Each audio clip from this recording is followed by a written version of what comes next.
తిరుగుతూ. కాదు మరి హీరోయిన్ జడ మల్లెపూలు అని కుదరదా, ఏదో ఆ డ్రెస్ ఏదో ఎదుగుతుంది. సో మీరు రాసిన దానికి జస్టిఫికేషన్ ఇవ్వాలి అంటే ఈయన ఆసుగా హీరో పాడేశాడు, జడ టచ్ చేద్దామంటే జడలేదు అక్కడ.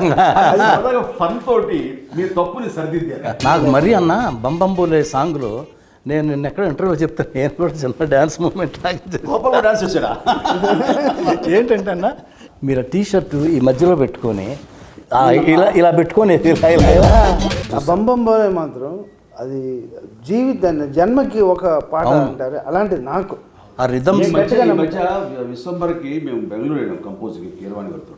వెళ్ళిన తర్వాత ఒక భక్తి సాంగ్ ఏదో కావాల్సి వస్తే బంబంబోలే లాంటి సౌండింగ్, బంబంబోలే లాంటి ఒక వైబ్రెంట్ సౌండింగ్ తోటి కావాలని విశ్వంబర్ డైరెక్టర్ సిస్టర్ పట్టుబట్టి ఇస్తానయా నీకు అని కీరవాణి గారు చెప్తాను ఇచ్చారు.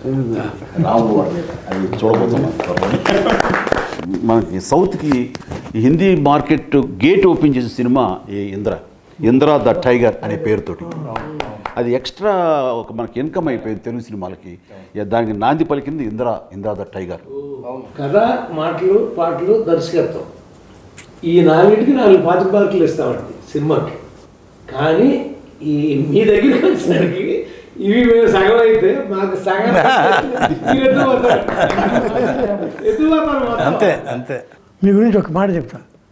మీరు ఖైదీ సినిమాలో వస్తుంటారు బ్రిడ్జి మీద, ఎక్కడికి వెళ్తూనే ఉంటాడు అంటే కోటిపల్లి ఓహో అని వెళ్ళిపోతుంటాడు.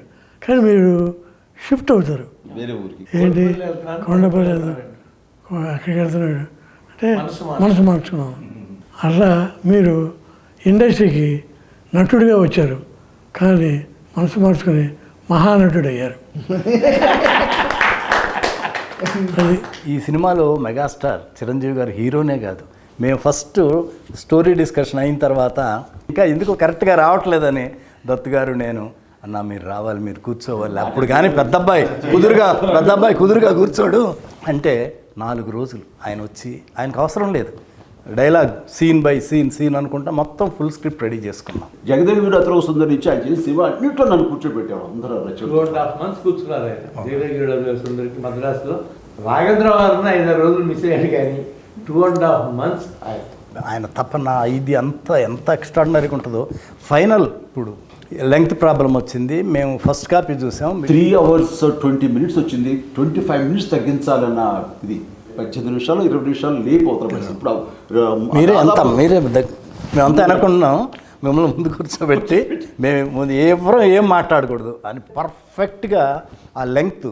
ఇన్పుట్స్ అన్నది ఎవరు ఏమి ఇస్తారో తెలియదు, ఎలాంటి సహకారం లభిస్తుందో తెలియదు. ఒక బ్రెయిన్కి 2 బ్రెయిన్లు గొప్పవి, 2కు 3 బ్రెయిన్లు ఎప్పుడు గొప్పవి. అది నమ్మినటువంటి మనిషి గొప్ప. వెల్కమ్ చేయాలి, అందరి నుంచి ఇన్పుట్స్ తీసుకోవాలి, అప్పుడే ఇలాంటి మంచి మంచి సినిమాలు వస్తాయి. ఫస్ట్ ఆఫ్ ఆల్ ఇది ఈగోలు అనేది ఉండకూడదు. ఆఖరి అల్టిమేట్గా సినిమా హిట్ అయితే ఎవరి పేరు వస్తుంది? ఇంద్ర అంటే బి గోపాలే. డైరెక్టర్కి ఏంటండి సంగీత జ్ఞానం, సాహిత్య జ్ఞానం, లోకతో పాటు లోక జ్ఞానం కూడా ఉన్నారండి. Common sense. ఫస్ట్ పెద్ద ఎపిసోడ్ లక్నోలో పెట్టుకున్నాం. షౌకత్ అలీ ఖాన్ కొడతా ఉండేది, కట్టేసి కొడతా ఉంటే అక్కడ ఒరిజినల్గా అక్కడ డైలాగ్ దెబ్బలు తిని కామ్గా వెళ్ళిపోతారు, డైలాగ్ లేదు అక్కడ. అప్పుడు చిరంజీవి గారు వచ్చి గోపాల్ ఇక్కడ దెబ్బలు తిని కామ్గా వెళ్ళిపోతున్నాను, ఏదన్నా డైలాగ్ ఉంటే బాగుంటుంది, ఒకసారి గోపాలకృష్ణతో మాట్లాడదామా అన్నారు. ఆయనేమో హైదరాబాద్లో ఉన్నారు. అప్పుడు చెప్పారు గోపాలకృష్ణ గారు చిరంజీవి గారికి ఇది ఫోన్ ఇచ్చాను, తప్పు నా వైపు ఉంది కాబట్టి తలదించుకొని ఆ డైలాగు లేకపోతే ఆ సీను అంత గొప్పగా ఉండదు. నాకేంటంటే ఏదైనా సరే ఇది రాఘవేంద్రరావు గారు అని నేను నేర్చుకున్నది. ఎలాగంటే రాఘవేంద్రరావు గారు ఏదో సినిమాలో మంచి దొంగ సినిమాలో మోహన్ బాబు అలా పైన చూస్తుంటే నేను కింద నుంచి వెళ్ళాలి. అయిన తర్వాత ఫ్రేమ్ పెడుతుంటే ఆయనకి ఎక్కట్లేదు, ఎందుకంటే నేను డౌన్లో ఉండి హీరో ఆపాడు, మోహన్ బాబు క్యారెక్టర్ పైన ఉంటుంది. ఆయనకి నచ్చలేదు. బాబాయ్ నువ్వు అలా 2-3 స్టెప్స్ ఎక్కి రివర్స్ తిరుగు, తను కిందకు దిగి వస్తాను. ఎందుకు అట్లా ఇల్లాజికల్గా ఉంటుంది కదంటే, బాబాయ్ నా హీరో ఎప్పుడు టాప్, హీరోది పై చేయిగా ఉండాలి, తగ్గడానికి వీలేదు. ఓ జనం అది ఎక్స్పెక్ట్ చేస్తారా, మాస ఉంటుందని నేను అక్కడ ఒక లెసన్ నేర్చుకున్నాను. చిరంజీవి గారి ఎంత తపన పడిపోతారో మా టెక్నీషియన్స్ చూసుకోవటం కూడా అంత బ్రహ్మాండంగా చూసుకుంటారు. చిరంజీవి గారు, సొనాలి బింద్రే వీళ్ళందరూ పెళ్ళి వీళ్ళని ఇంటికి వస్తారు తాంబూలాలు తీసుకొని. ఆ సీన్ ఏదో కరెక్ట్గా రావట్లా. ఈయనేమో వీళ్ళిద్దరు షిరిడి వెళ్ళాలంటే చిరంజీవి గారు చూడండి, గోపాలకృష్ణ గారు కొంచెం మీరు క్యాన్సిల్ చేసుకొని ఈ సీన్ బాగా చేసి వెళ్ళొచ్చు కదంటే ఆగి ఆ సీన్ ఎక్స్ట్రాడినరీగా రాశారు. దానికి చిరంజీవి గారు వెంటనే ఒక బ్రహ్మాండమైన సెల్ ఫోన్, అప్పట్లో కాస్ట్లీ సెల్ ఫోన్, అప్పట్లోనే నాకు తెలిసి 60,000 70,000 ఎంత ఎక్కువ చాలా అవుతుంది, అది తీసుకొచ్చి వెంటనే సాయంత్రానికి గిఫ్ట్ ఇచ్చారు. ఆ సీన్ యాక్ట్ చేశాడు. అసలు ఎట్లుంటుంది, డ్యాన్సులు ఎంత అద్భుతంగా చేస్తారో. ఆ కండవ వేసుకు ఆ సీన్ అన్నా నేను మిడ్ నైట్ 12ంటికి ఇప్పుడు ఎడిటింగ్ చేశాను. దత్తు గారు ఒక ఉండగా వచ్చారు, 12 o'clock వచ్చారు. చూపెట్టి గోపాల్ ఎక్స్ట్రాడినరీగా ఉంది, గోపాల్ బ్రహ్మాండంగా ఉంది ఈ సీను అని వెంటనే 12:30కి చిరంజీవి గారికి ఫోన్ చేస్తే వదినమ్మ సురేఖ్ గారు ఫోన్ చేశారు. దత్తు గారు ఏంటి ఇప్పుడు చేశారు ఏంటంటే, లేదు నేను బాస్తో మాట్లాడాలి, పడుకొని ఉన్నారు, లేదు లేపండి మాట్లాడాలన్నారు.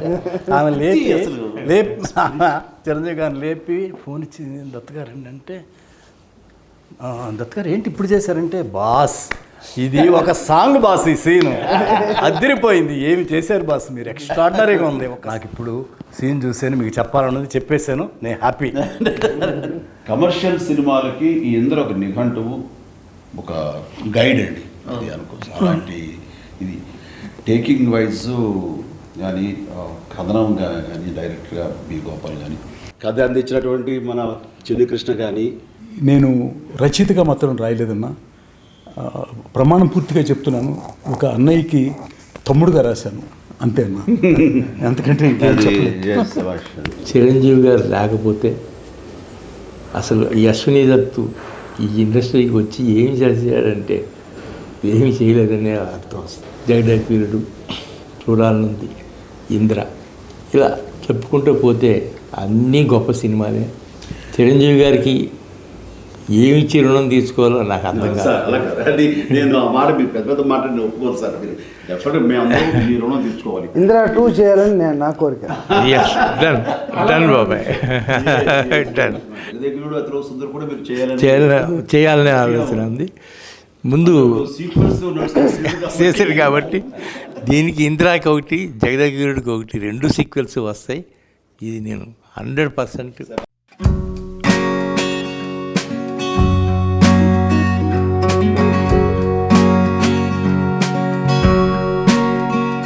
రాననుకున్నారా, రాలేననుకున్నారా, 22 ఏళ్ల తర్వాత వచ్చిన మళ్ళీ అదే ఊపు, అదే ఉత్సాహం, అదే అద్భుతం.